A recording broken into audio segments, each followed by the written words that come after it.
Since 1927, the Springfield Masonic Temple has stood at 125 West High Street. Masonry was a growing fraternity in Springfield during the early 20th century. Membership among Springfield's Masonic chapters included judges, sheriffs, and businessmen of all types.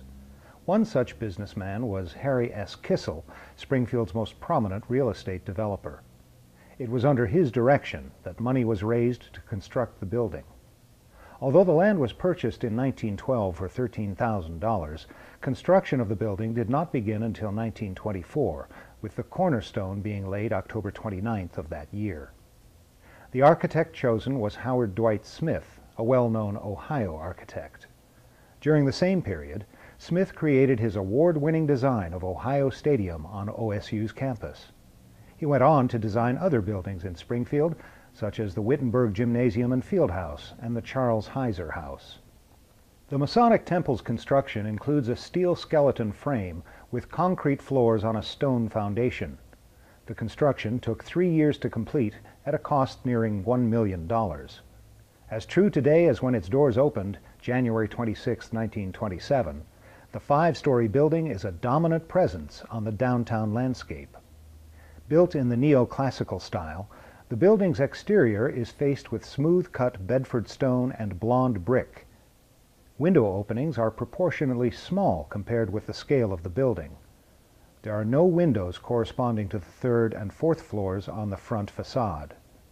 The projecting string course that encircles the building serves as a sill for the 5th floor windows. A dentil course wraps around the building at the cornice.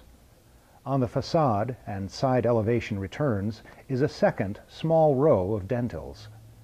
Above the 2nd-story windows is an inscription reading, "Freemasonry builds its temple in the hearts of men." Above the 2nd-story window in the west return, the inscription continues. A wide string course bridges the transition from the stone block and smooth-cut stone on the facade.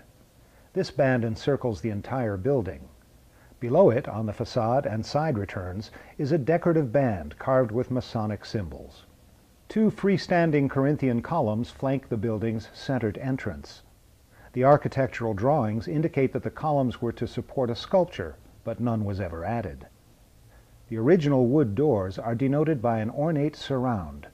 Recessed panels contain low-relief sculptures and intertwined vines, leaves, and Masonic symbols.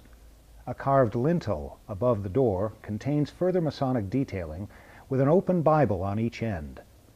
A decorative grille serving as a transom rests above the door. At the top of the surround is the inscription, "Ye who seek brotherly love would find relief for distress. Who are in search of truth, enter. This is their temple." Intermixed with the inscription are 3 shields with Masonic emblems. Like the exterior, the interior of the Masonic Temple retains its historic integrity and has undergone little change. Inside the front doors is an ornate lobby. A wide stairway in the center provides access to the 1st floor, which is above street level. Stairs down to the basement flank the entry walls. The stairs, balustrade, and rail are all marble. A central light fixture with Masonic emblems hangs in the center of the space. Niches with sculptures or lights are recessed in each side wall. Detailing, such as the cornice dentils, is made of plaster. The main hall extends the width of the building and serves as a lobby for the ballroom.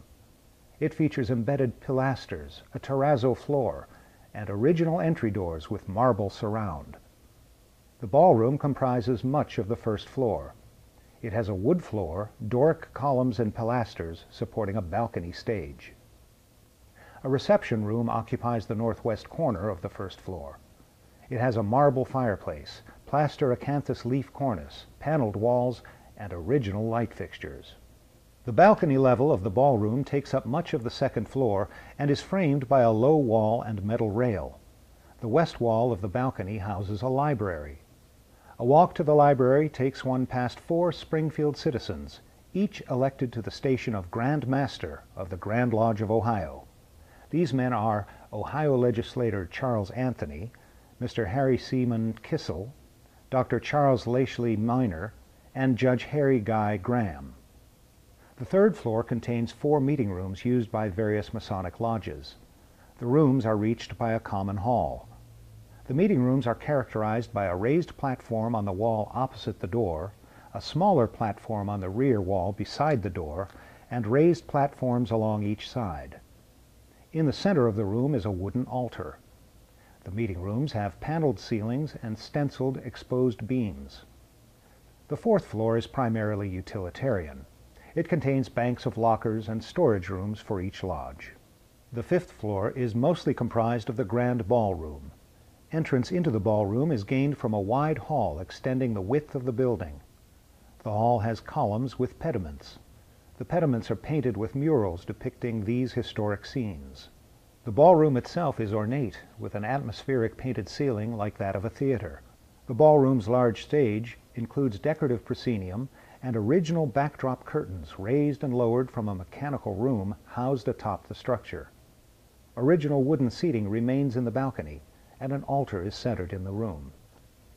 The basement of the building provides space for informal activities.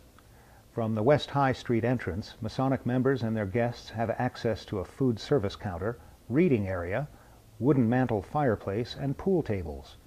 Quite unique is the 4-lane bowling alley, automated in the 1950s and remodeled to give it a mid-20th century character. However, the building's stairwell was distinctively crafted with a round wall, marble rail, and terrazzo stairs. The building remains largely unaltered since the time of its construction in the late 1920s. This Springfield landmark was described in 1941 as one of the finest York Rite temples in Ohio. On December 17, 2008, the Springfield Masonic Temple was added into the National Register of Historic Places.